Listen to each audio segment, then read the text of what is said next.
अस्सलाम वालेकुम, welcome to my channel टेकज़िला। तो आज हम ऑपरेटिंग सिस्टम में की बात करेंगे। ऑपरेटिंग सिस्टम में सीपीयू स्केलिंग एल्गोरिदम की बात करेंगे और उसमें से हम एक स्पेशल एल्गोरिदम ले रहे हैं जिसका नाम है SRTF, means shortest remaining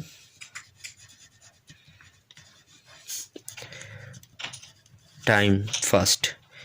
it means कि इस एल्गोरिदम की मदद से जिसका जो शॉर्टेस्ट टाइम होगा पहले हम उसे एग्जीक्यूट करेंगे, उस प्रोसेस को एग्जीक्यूट करेंगे और उसके बाद हम अदर को चेक करेंगे। तो इस एल्गोरिदम की मदद से हम फाइंड करेंगे टर्न अराउंड टाइम कि टर्न अराउंड टाइम कहते हैं कि एक प्रोसेस को कंप्लीट होने में कितना टाइम लगा है।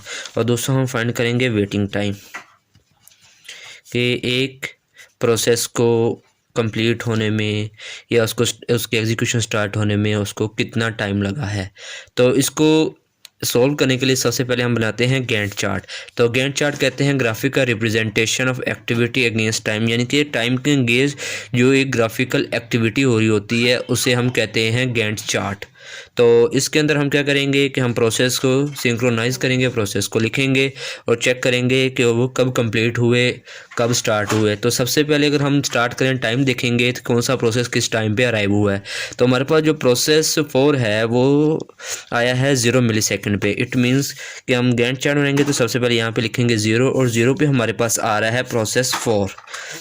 तो प्रोसेस 4 का जो ब्रस्ट टाइम या सीपीयू टाइम है वो है 3 मिली सेकेंड।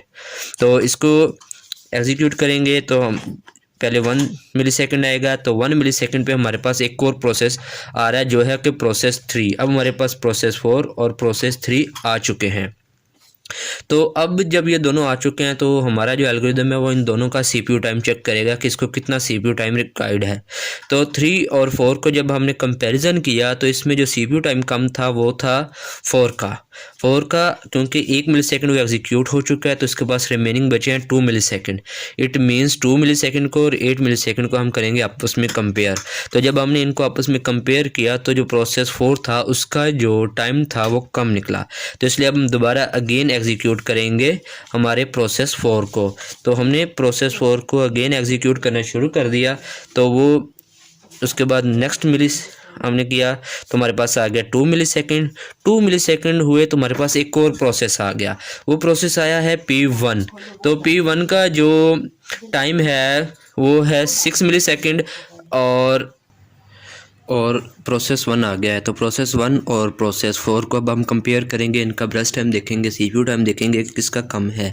तो प्रोसेस 4 जो है वो 2 मिली सेकेंड चल चुका है, तो 3 - 2 हमारे पास बचता है 1 मिली सेकेंड। 1 मिली सेकेंड और 6 मिली सेकेंड, इट मीन्स कि जो 1 मिली सेकेंड है वो कम है और 6 मिली सेकेंड वो ज़्यादा है। तो इट मीन्स कि अब अगेन प्रोसेस 4 जो होगा वो ही एग्जीक्यूट होगा 3 मिली सेकेंड। तो उसके बाद 4 मिली सेकेंड हम करते हैं तो यहाँ पे हमारा जो प्रोसेस 4 है वो कम्प्लीटली एग्जीक्यूट हो चुका है क्योंकि इसको चाहिए थे 3 मिली सेकेंड। तो हम इसको क्या करेंगे, यहाँ पे हम कट कर देते हैं कि ये हमारा जो प्रोसेस है ये कंप्लीट हो चुका है और इस वक्त हमारे पास 3 मिली सेकेंड हो चुके हैं और हमारे पास प्रोसेस आ चुके हैं, प्रोसेस 1 और 3, ये 2 प्रोसेसेस हैं हमारे पास बचे हैं। तो इनको हम कंपैरिजन करेंगे। तो 3 से 4 तक जाते हुए जो हमारा प्रोसेस एग्जीक्यूट हो रहा है वो हो रहा है P1 क्योंकि प्रोसेस 3 और प्रोसेस 1 में जो ब्रस्ट टाइम है वो P1 का कम है। तो इसका कम होने की वजह से हम क्या करेंगे कि P1 को एग्जीक्यूट करेंगे। P1 को एग्जीक्यूट किया तो टाइम हो गया 4। तो टाइम जैसे ही 4 होता है तो हमारे पास P5 आ जाता है। इट मीन्स अब हमारे पास एक ये प्रोसेस भी आ गया है P5। तो अब हम P5 और P1 को कंपेयर करेंगे। P1 जो है वो 1 मिली सेकेंड चल गया है, इट मीन्स उसके पास 5 मिली सेकेंड है और इसका ब्रस्ट टाइम 4 मिली सेकेंड है। जब कंपेयर किया तो प्रोसेस 5 का जो ब्रस्ट टाइम था वो कम निकला। तो अब हम करेंगे प्रोसेस 5 को एग्जीक्यूट। प्रोसेस 5 को एग्जीक्यूट किया तो प्रोसेस 4 से जब हम जाएंगे 5 मिली सेकेंड पे, तो जैसे हम 5 मिली सेकेंड पे जाते हैं तो हमारे पास एक प्रोसेस आ जाता है प्रोसेस 2। ठीक है, अब हम कंपेयर करेंगे प्रोसेस 2 को और प्रोसेस 5 को। प्रोसेस जो 5 है वो 1 मिली सेकेंड चल गया, इट मीन्स उसका जो ब्रस्ट टाइम है वो अब 3 मिली सेकेंड है और प्रोसेस 2 का जो ब्रस्ट टाइम है वो है 2 मिली सेकेंड। तो प्रोसेस 2 एग्जीक्यूट होगा आगे से। प्रोसेस 2 6 मिली सेकेंड पे जाएंगे, वहाँ पे अब कोई प्रोसेस नहीं है। इस वक्त हमारे पास तमाम प्रोसेसेस आ गए हैं और उन तमाम प्रोसेसेस में जो प्रोसेस 2 है उसका जो ब्रश टाइम वो सबसे कम है, तो 7 पे जाएंगे। जब अब 7 मिली सेकेंड में पहुँचे तब तक हमारा जो प्रोसेस 2 था वो कंप्लीट हो गया, क्योंकि इसको चाहिए थे 2 मिली सेकेंड। तो इसको 5 to 7 जो है वो 2 मिली सेकेंड हमने प्रोवाइड कर दिए हैं। इट मीन्स ये प्रोसेस भी हो गया। तो अब हमारे पास बचे हैं प्रोसेस 5 3 मिली सेकेंड। अपनी आसानी के लिए हम लिख लेते हैं प्रोसेस 3 8 मिली सेकेंड और प्रोसेस 1 जो है वो है 5 मिली सेकेंड। ठीक है, तो अब इन तीनों का ब्रश टाइम कंपेयर करेंगे। तो जब हम इन तीनों का ब्रश टाइम कंपेयर करेंगे तो जो सबसे कम ब्रश टाइम है वो है प्रोसेस 5 का, उसका है 3। तो हम उसे एग्जीक्यूट करेंगे। तो जाएंगे, इसे हम देंगे सेकंड। ठीक है, तो यहाँ प्रोसेस 3 सॉरी थोड़ी सी मिस्टेक होगी, हम देंगे प्रोसेस 5। अगेन 9 पे हम प्रोसेस 5 और 10।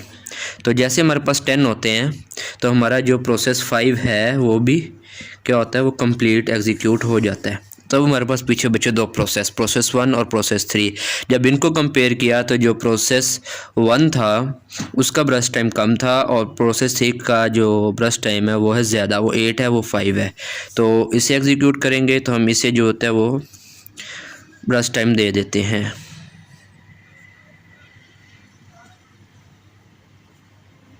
14। ठीक है, तो ये है हमारे पास P1।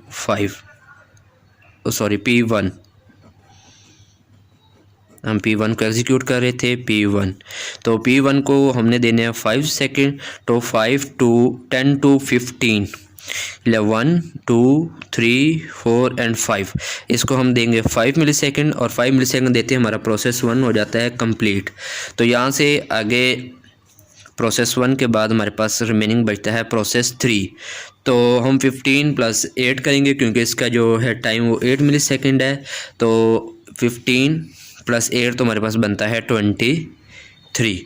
तो ये हमारे पास अब गैंट चार्ट कंप्लीट हो गया। गैंट चार्ट की मदद से हमारे पास निकलेगा कंप्लीशन टाइम कि किस प्रोसेस ने कंप्लीट होने में कितना टाइम लगाया है। तो अब हम क्या करते हैं कि प्रोसेसेस लिख लेते हैं और उनका जो है कंप्लीशन टाइम वो लिख देते हैं। तो शुरू करते हैं प्रोसेस 4, यहाँ से स्टार्ट करते हैं। तो प्रोसेस 4 को कंप्लीट होने में लगे हैं 3। तो प्रोसेस 4 जो था वो 3 पे कंप्लीट हो गया। उसके बाद देखते हैं कि कौन सा प्रोसेस कंप्लीट हुआ। प्रोसेस 1 जा रहा है, सॉरी प्रोसेस 4 था 3 पे और प्रोसेस 1 जो है वो हुआ है 15 पे कंप्लीट। प्रोसेस 2 कंप्लीट हुआ है जी 7 पे। प्रोसेस 3 कंप्लीट हुआ है 23 मिली सेकेंड और जो प्रोसेस 5 है वो कंप्लीट हुआ है हमारे पास 10 पे। तो अब हम क्या करते हैं कि एक और टेबल बनाते हैं जिसके अंदर हम लिखेंगे हमारा चार्ट। तो जी, तो अब हमने एक ये छोटा सा टेबल बनाया है जिसके अंदर हम लिखे हैं प्रोसेसेस, जो कि हमारे प्रोसेस थे प्रोसेस 1 2 3 4 एंड 5, उनका CPU टाइम लिख दिया, यानी कि ब्रश टाइम और अराइवल टाइम लिख दिया। तो अब हमारे पास इनका जो है वो कंप्लीशन टाइम आ चुका है। तो कंप्लीशन टाइम हम क्या करते हैं, यहाँ से देख के हम इनका कंप्लीशन टाइम लिख लेते हैं। जो प्रोसेस 1 है उसका कंप्लीशन टाइम है हमारे पास 15। ठीक है, प्रोसेस 2 का आ जाता है हमारे पास 7, प्रोसेस 3 का आ जाता है 23, प्रोसेस 4 का आ जाता है हमारे पास 3 एंड प्रोसेस 5 का आ जाता है हमारे पास 10। तो ये हमारे पास कंप्लीशन टाइम आ चुका है। तो कंप्लीशन टाइम आने के बाद अब हमने कैलकुलेट करना है टर्न अराउंड टाइम। तो टर्न अराउंड टाइम का कैलकुलेट करने का इसका सिंपल सा फार्मूला है कि हम क्या करते हैं, completion time minus arrival time. ठीक है, तो इसको कैलकुलेट करेंगे तो हम प्रोसेस 1 से स्टार्ट करेंगे। प्रोसेस 1 का कंप्लीशन टाइम है 15 मिली सेकेंड और इसका अराइवल टाइम है 2 मिली सेकेंड। ठीक है, तो इसे हम करेंगे 2 और ये हमारे पास आ जाएगा 13 मिली सेकेंड। इसी तरह हम प्रोसेस 2 का कैलकुलेट करेंगे 7 - 5 which is equal to 2 millisecond उसके बाद प्रोसेस 3 का कैलकुलेट करेंगे जिसका अराइवल टाइम था 1 मिलीसेकंड और जिसका जो कंप्लीशन टाइम है वो 23 minus 1 which is equal to 22, तो इसका 22 आ गया। उसके बाद प्रोसेस जो है हमारे पास 4 आ जाता है, इसका कंप्लीशन टाइम है 3 और इसका अराइवल टाइम है 0, तो ये आ जाता है 3 मिली सेकेंड्स। प्रोसेस 5 इसका कंप्लीशन टाइम है 10 मिली सेकेंड और इसका अराइवल टाइम है 4 मिली सेकेंड, तो ये हमारे पास आ जाता है 6 मिली सेकेंड। तो इस तरह हमारे पास तमाम प्रोसेसेस का टर्न अराउंड टाइम आ जाता है, जो कि हम लिख लेते हैं 22 millisecond, 3 millisecond and 6 millisecond. तो उसके साथ ही हमने कैलकुलेट करना है इसका वेटिंग टाइम। तो वेटिंग टाइम कैलकुलेट करने के लिए हमारे पास टर्न अराउंड टाइम और ब्रस्ट टाइम दोनों का होना ज़रूरी है। तो टर्न अराउंड टाइम हमने कैलकुलेट कर लिया है, अब हम इसका वेटिंग टाइम जो है वो कैलकुलेट करते हैं। तो वेटिंग टाइम प्रोसेस 1 का कैलकुलेट कर दिया, तो टर्न अराउंड टाइम है इसका 13 मिली सेकेंड और इसका जो ब्रस्ट टाइम है वो है 6 मिली सेकेंड। तो अब हम क्या करेंगे, 13 minus 6 which is equal to 7 millisecond और इस तरह प्रोसेस 2 का हम करेंगे 2 और इसका ब्रस्ट टाइम भी क्या है 2 है, तो 2 माइनस 2 मीन्स 0 मिली सेकेंड। प्रोसेस 3 पे आएंगे, प्रोसेस 3 का जो टर्न अराउंड टाइम है वो है 22 और इसका जो ब्रस्ट टाइम है वो है 8, तो 22 माइनस 8 ये हमारे पास आ जाता है 14 मिली सेकेंड। इस तरह प्रोसेस 4 का कैलकुलेट करेंगे जिसका टर्न अराउंड टाइम है 3 और जिसका ब्रस्ट टाइम भी है टर्न अराउंड 3 है और इसका CPU टाइम भी 3 है, तो 3 माइनस 3 0 मिली सेकेंड। P5 कम करेंगे जिसका टर्न अराउंड है हमारे पास 6 और जिसका ब्रस्ट टाइम है 4, तो ये आंसर आ जाता है 2 मिली सेकेंड। तो इसको हम क्या करेंगे अपने टेबल के अंदर लिख लेंगे 7 millisecond, 0 milliseconds, 14 milliseconds और again 0 milliseconds and 2 millisecond. तो अब हमारे पास टर्न अराउंड टाइम भी आ चुका है और वेटिंग टाइम भी आ चुका है। तो जब हमारे पास ये दोनों टाइम आ गए हैं तो अब हम इनका जो है वो एवरेज कैलकुलेट कर लेते हैं। तो average turn around time calculate करने के लिए हमारे पास फार्मूला है कि total turn around time divided by number of process, जितने हमारे पास प्रोसेस हो उनके साथ हम इसको डिवाइड कर देते हैं। तो पहले हम क्या करते हैं कि जो टोटल हमारे पास टर्न अराउंड टाइम है वो लिख लेते हैं 13 + 2 + 22, 13 + 2 + 22 + 22 + 3 + 6, 2 + 6 3 + 6, तो हमारे पास प्रोसेसेस हैं 5। तो अब हम क्या करेंगे, इनको कैलकुलेट कर लेंगे।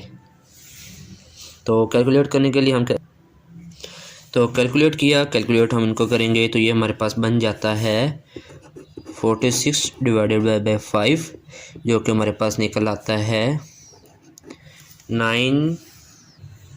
सिंपल डिवीजन करेंगे तो आ जाता है 9.2। ठीक है, तो इस तरह हम एवरेज वेटिंग टाइम निकालेंगे। हमने वेटिंग टाइम यहाँ पे लिख लिया है, तो इसको हम कैलकुलेट करेंगे 7 + 14 + 2 / 5।